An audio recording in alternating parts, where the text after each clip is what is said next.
Title: She said I was dead to her. So I made sure she felt the same on her wedding day. My daughter once told her fiancé I no longer existed to her. So on her wedding day, I made sure she truly understood what that felt like. I didn't attend the ceremony, and I reclaimed the $20,000 I had paid for it. Her expression when she realized what I'd done, worth every penny. Hey everyone, welcome to Reddit Visuals. Sometimes I wonder, are people born heartless? Or does life just strip away their compassion, one selfish choice at a time? I used to think blood bonds meant something. That family always stuck together. But that belief shattered like fine crystal at my daughter's bridal shower. My name's Mark, and I never imagined I'd be the so-called villain in my daughter's wedding tale. But here we are. I was always the one she could count on, the steady hand. Her mom, Dana, walked away when Lily was just 8. She claimed she needed to find herself. Translation: she ran off to Bali with a yoga instructor and vanished for 6 years, only to return like nothing had ever happened, like she hadn't missed a thing. Lily was crushed when her mother left. I still remember her clinging to me that first night, whispering, "Mommy doesn't love me anymore, does she?" I stayed up with her till sunrise, lying through my teeth just so she could get some rest. I told her people sometimes leave, but that doesn't mean they stop loving you.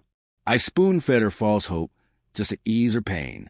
From that moment on, it was just the two of us. I balanced 2 jobs, handled all the chores, never missed a single school meeting or dance recital.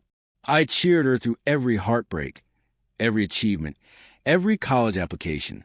I even broke down in private the day she got accepted into NYU because I knew we couldn't afford it. But I picked up more shifts anyway. I made it happen. So yeah, I thought we had a bond. A strong one that meant something. Then she met Thomas. Thomas came from money. His parents ran a successful real estate business in Connecticut, and they made no effort to hide how beneath them they thought I was. They'd chuckle and call me quaint right to my face because I worked in public education. They hosted lavish parties where the wine cost more than my monthly car payment, while I showed up in my Kohl's loafers. You get the picture. Still, I swallowed my pride. I smiled. I congratulated them and even offered to cover the wedding costs, not because they needed the help, but because it mattered to me. It was my way of saying, I love you, I support you, I'm proud of you. Lily didn't say no. She just asked, "Are you sure, Dad? That's a lot." I said, "Of course. It's your big day." That was my first mistake. In the following months, the distance began to grow. She dodged my calls. I started hearing about wedding decisions I wasn't a part of. I wasn't invited to the food tasting. The florist didn't even have my contact info. Then came the gut punch. She told me I wouldn't be walking her down the aisle. She said it like it was no big deal, just sipping her iced coffee. Thomas's dad is walking me down. He's more traditional. I thought I misheard. "What did you just say?" She looked me straight in the eye and said, "You've always felt more like a friend than a father figure. Thomas's dad fits the role better." I actually laughed, thinking it was a joke. It wasn't. I reminded her I was paying for the entire wedding. Her response? "That doesn't give you control over how I want my day to be." The next morning, I started making calls to the caterer, the band, the venue. Every deposit had been made in my name. And that's when something inside me shifted. I didn't act immediately, but the idea started growing. A week before the wedding, I got a call I wasn't supposed to hear. Maybe she pocket dialed me. Maybe her phone was left on. I'll never know, but what I heard crushed me. She was talking to Thomas, laughing. "I just want this over with already," she said. "He's so needy. Still try and play Dad, even though he's broke." Thomas laughed. "Did you tell him yet?" "Tell him what?" "That we're cutting him off after the wedding. No more contact. You said he was dead to you, remember?" "I haven't told him. Let him enjoy the day. He'll disappear after the honeymoon. He always does." Dead to her. The daughter I sacrificed everything for. The one I protected and nurtured when no one else would. That's what I was to her. I sat in my car for nearly an hour outside a grocery store. her words repeating in my head like a broken record. That's when I made my choice. If I was dead to her, then she would feel what it was like to lose something right in the middle of her perfect moment. On the morning of the wedding, I waited until just before everything was supposed to start. Hair and makeup were set for 9 a.m. photos at noon. Ceremony at 4. At 7:30 a.m., I made every call. The band? Canceled. The caterer? Full refund. The florist? No delivery. The venue? I let them keep the half I'd already paid. I simply said the wedding was off. Then I shut off my phone. No explanation. Not yet. By 8:12 a.m., Lily had called me 17 times. I ignored them all. By 9:04, Thomas's mom was calling too. Still nothing. By 10 o'clock, I had 43 missed calls and new texts from Lily. "What the hell did you do?" I didn't reply. Instead, I went to the steakhouse, ordered their priciest bourbon, toasted myself, and I waited. At 5:47 p.m., she finally sent me a photo.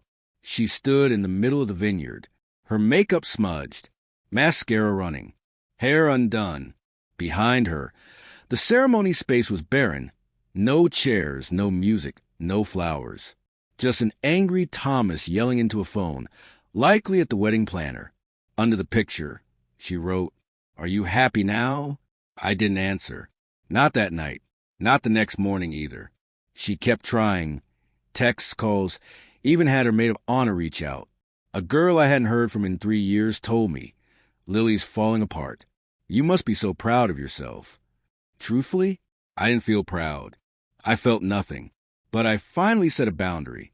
For once in her life, she got to see what it feels like when you treat someone as disposable, and they stop coming back. 3 days later, she appeared at my door. She didn't knock. She just stood there, barefoot on the porch, heels in one hand, phone in the other, face bare of makeup, eyes swollen. I opened the front door, but I didn't speak. I just looked at her. She stood there for a second before saying, "You humiliated me." I answered quietly, "You erased me." Her eyes flickered, and for the briefest second, I saw that little girl again, the one who used to crawl into my bed during thunderstorms, clinging to me like I was the only safe place in the world. "You destroyed my wedding," she said, her voice flat, "and you buried your father long before that day ever arrived." I replied. That's when the tears started. Not the loud, attention-seeking kind. Not the kind you put on for a show. These were silent, genuine, painful, maybe. I think they were real. "I didn't mean it," she whispered. "You called me dead to you," I said, keeping my voice low, "and you laughed about it." I was venting. I didn't mean it like that. I was frustrated. It was just a moment. But it was enough of a moment to build a future that didn't include me. I said. She moved toward me, like she was about to embrace me. I stepped back. "You can't insult the bridge," I told her, "and still expect it to carry you across." She didn't say another word, just turned around slowly and left, barefoot and quiet. The next time I saw her was through someone else's Facebook post. A photo. She was standing in front of a courthouse in a simple white dress, clutching a bouquet that looked like it came from a gas station. Thomas stood beside her, grinning. They had gone through it after all. No vineyard, no music, no crowd, no fairy tale, just a stripped-down ceremony that didn't include me. 2 weeks later, I received a message from her. "I'm sorry. I was being stupid. I miss you." I never answered. Because here's the hard truth. Once you pull the trigger, an apology doesn't put the bullet back in the chamber. Words don't rewind damage. And trust, when it's been shattered like that, doesn't always patch itself back together neatly. But I'm not made of stone either. I've read that text over 100 times. Some nights I think about replying. I've even typed out responses, only to delete them a moment later. Because no one tells you this part about being a parent. It's not just about teaching and protecting.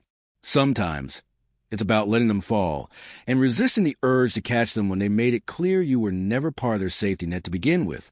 My sister told me I should have gone to the wedding anyway. Pretended I didn't hear the betrayal.